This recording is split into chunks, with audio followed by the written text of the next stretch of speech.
હું છેલ્લા 4-5 વર્ષથી અહીંથી દાડમ છે, બધી ઝાડ ફૂલ ઝાડ છે, બધું છે લઈ ગયો છું. અને બોર શાળામાં છેલ્લા 10 વર્ષથી વૃક્ષારોપણનો કાર્યક્રમ થાય છે, જેના અંતર્ગત શાળામાં તો અમે વૃક્ષો વાવીએ જ છીએ, પણ સાથે સાથે ગામમાં વાડામાં ખેતરમાં પણ બાળકો લઈ જાય છે.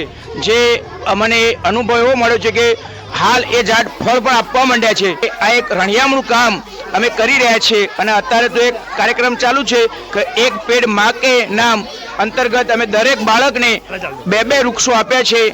નિગમ મુજબ એક પેડ માં કે નામ અંતર્ગત અમે દરેક બાળકોને એક વૃક્ષ આપવાના છીએ અને બાળક પોતાના ઘેર અથવા ખેતરે જઈને આ વૃક્ષનું વાવેતર કરશે અને એની કેર પણ લેવામાં આવશે, કારણ કે એટલે નવતર અભિગમમાં બાળકો આ વખતે સારી બાજુ મેં વાવ્યા છે. અત્યારે હાલ જાંબુ આવે છે અને અમે ખાતા પણ ખરા.